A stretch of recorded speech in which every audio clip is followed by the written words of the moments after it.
Hello, BookTube. Well, we come to it at last, the final installment of our month's read-along of the four Gospels. Matthew, Mark, Luke, and John. We started out with Matthew, Mark, and Luke, the three synoptic Gospels, and today we'll talk a little about John, the Gospel of St. John. And when we started this whole read-along, I suggested that one of our main goals should be to read these things as literature, to read them as if we had encountered a previously unknown manuscript by Euripides, where we had no freight, no baggage from childhood, no religious indoctrination, no talk about inerrancy or supernatural inspiration, nothing like that. Instead, just for the purposes of this read-along, regardless of what you do in your own life with your own faith, we would just read these things as literature, the way we read everything else on BookTube, and see what the strong impressions were, what the weak impressions were, what you come away with when you stop going day to day thinking, oh yeah, I know what's in the Gospels, and instead sit down and read them as a reader and see what you make of them. And last week I said that I thought that the Gospel that makes that the easiest is the Gospel of St. Luke. And the reason is because Luke is writing his book like a book. He's not taking disparate sayings or teachings or bits of new form dogma and just sort of throwing them together in a goulash. Instead, he's hatching a narrative and introducing characters and secondary characters in a way that has prompted many commentators over the millennia to say that he must have been a Gentile, that he must have been an outsider, a stranger to the religion, who came to it wanting to impose a story narrative on it. And this has always been one of the reasons why Luke is my favorite Gospel. There are many other reasons. He's very smart. He's very elusive. He's also very funny.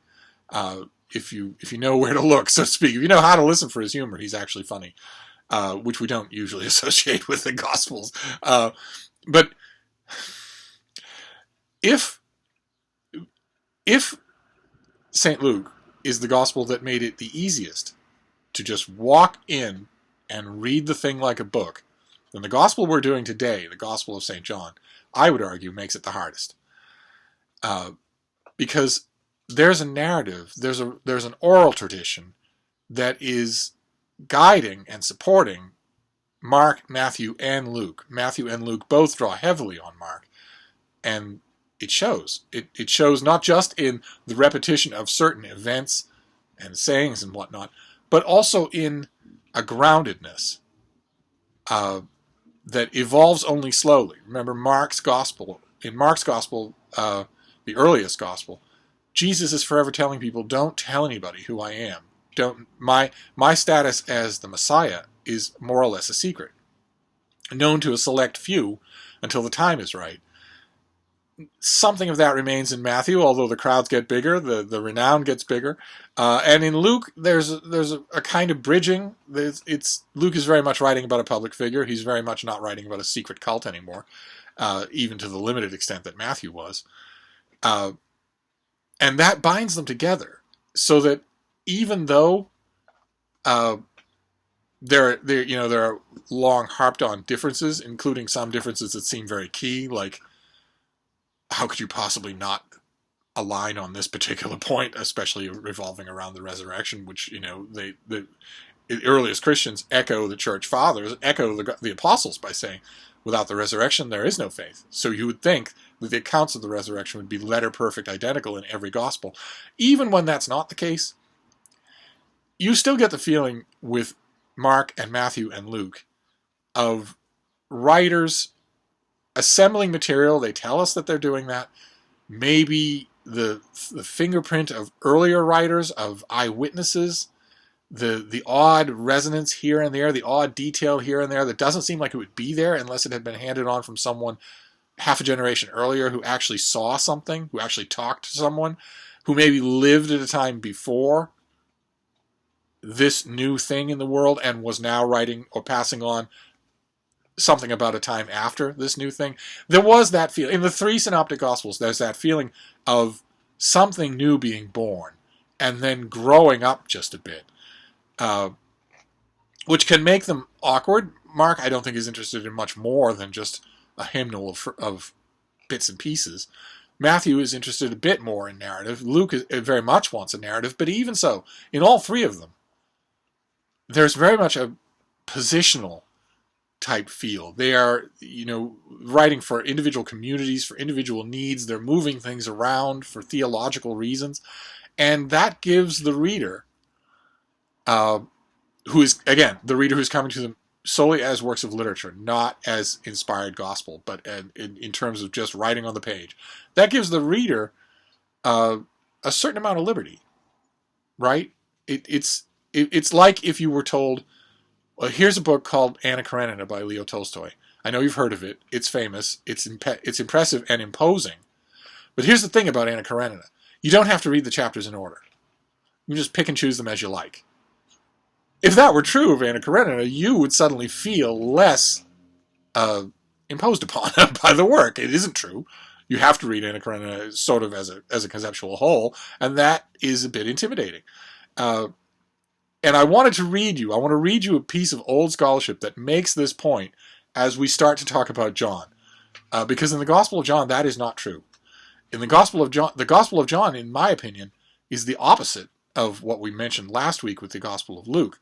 I think this is the hardest gospel to read as a work of literature because I think it's the only gospel of the four that was conceived right away and executed in every single move from beginning to end purely as a devotional doctrine. Not interested at all, like the three other gospels are, in also, by the way, shoring up your situational awareness that this guy Jesus actually existed, and there were his brothers, and there was his mother, and there was this event here, and there was that controversy here. That is an aspect of those gospels. They want to do other things. They want to convey holy messages,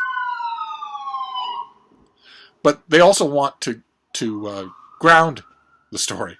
I don't think John is interested in doing that at all, and because he's not from the very first verse, a certain amount of liberty is removed from the reader.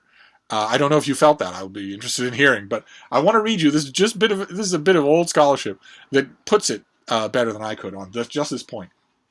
The Synoptic Gospels consist of a large number of disconnected or semi-disconnected fragments, incidents, episodes, put together by the evangelists within a broad, roomy framework, capable, without serious disturbance to the general plan of the books, of being expanded to hold additional material or contracted in order to render the material more manageable.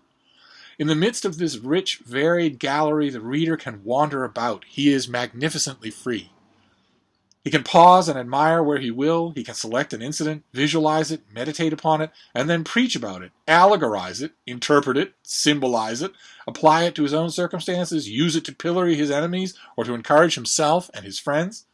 And in doing all of this, he can pride himself that he is acting in obedience to the highest authority, that of the authentic teachings of Jesus of Nazareth, that he is the true disciple of the quote-unquote Jesus of history, because he has heard him speak and seen him act. But to the reader of the fourth gospel, no such magnificent freedom is permitted. Rereading John for this read-along, I was struck by that even more forcefully than the last time I read John. John is in control the whole time, and he is writing about a completely different Jesus than the other three Gospels. The other three Gospels, there's a stab made at the beginning of most of the Synoptic Gospels to give us the legendary history of Jesus, his royal genealogy going back to King David or Adam. And those of you who are familiar now that you've read the book of the Gospel of John afresh for this read-along, you will know how John starts his Gospel. He doesn't start off with, Hezekiah beget Nehemiah or anything like that. He says in the beginning was the Word, and the Word was with God, and the Word was God. His Jesus is a supernatural being from the very beginning. His Jesus knows everything from the very beginning. His Jesus is perfectly open in front of crowds, including the very men who will later decide to put him to death, declaring not just that he is a teacher or a healer or a rabbi, not just that he is the Messiah, but that he is God himself. I and my Father are one and the same. Before Abraham was, I am. That's astounding. That's present right from the beginning. John doesn't have to warm to his theme. He gives us that all along. And instead of all the bric-a-brac of the relatively normal life, the goings and comings that the other gospel writers give us of Jesus in addition to his teachings, John gives us very little of that. Instead, he's mainly interested in ideas. He's mainly interested in theology. He's mainly interested in teaching you what this all meant, as opposed to telling you what happened. And as a result, this time around anyway, maybe it was just that I just reread the other three Gospels, but this time around I found John inhospitable. Ordinarily, I found him a garden to play in. I don't mind surrendering my narrative utility to let him tell his story. I don't mind at all, because I think his story is told magnificently. But this time around I did, and maybe it's just that I'd read the other Gospels so recently. And also, it's not total. It's not a total loss. John, I don't think, has much in the way of human sympathy. I don't think he really cares for anything like that. You certainly don't see anything like the human sympathizing that you get all over the place in Luke, for instance. But there are wonderful moments. His Jesus gets weary. His Jesus gets thirsty. His Jesus has human moments. But I don't know, even those moments in John, to me, this time around in this reading, seemed totally subjugated to a theatrical program that is being laid out and hammered home in, I think, more glorious prose than any of the other Gospels, more memorable prose, more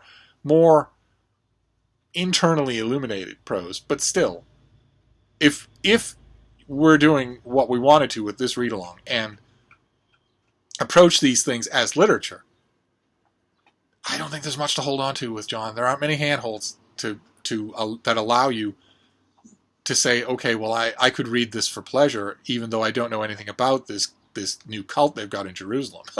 And I'm wondering if you found it the same way. Because those of you who've been doing this read-along very kindly indulged me in this read-along. I'd be willing to bet that a lot of you have never actually sat down and read the whole of the Gospel of John, and I'd be curious to know the differences between it and the Synoptic Gospels you cannot possibly have missed. But now I'd like to know what you made of those differences. Did you find it less hospitable? Did you find John less of an engaging reading experience if you go at him as just a lost play of Euripides? I had that experience, but I've been so thrilled and instructed by all the comments that I've been getting in the comments fields of these videos and also emails to me that I can't wait to hear. And one way or another, this brings us to the end of our gospel read-along. We had raw, fragmentary Mark. We had smoother, more self-aware Matthew. We had the consummate storyteller Luke. And now we have whatever the heck John is. I don't even know. There's a fierce preachment from the altar. And now we're done. We have all read the Gospels. And that has taken us all through the month of May. So we'll move on next Sunday, since I absolutely love these read-alongs. I'm never going to stop doing them. So we'll move on next Sunday to Homer's Iliad. So I'll make a separate video about that to sort of orient us on that. But for now, we're done with the Gospels. So in addition to your reactions to the Gospel of St. John, I'd love to know your reactions just in general. Now that it's all done, you've read the Gospels, and some of you, I know from your emails to me, this is the very first time. Despite having grown up in them, hearing from them, hearing snippets from them in Sunday service, despite having grown up in a culture entirely created by them, quite a few of this is the very first time you're reading them, actually sitting down and reading them page by page. I think that's fascinating, and I want to hear all about it now that it's all done. Not only what you thought of John, but what you thought of all of it. And I'm gonna wrap this up here with many, many thanks. This has been so much fun, and we'll move on. I'll make a separate video about the Homer read along. But in the meantime, I will see you soon. Thank you, BookTube.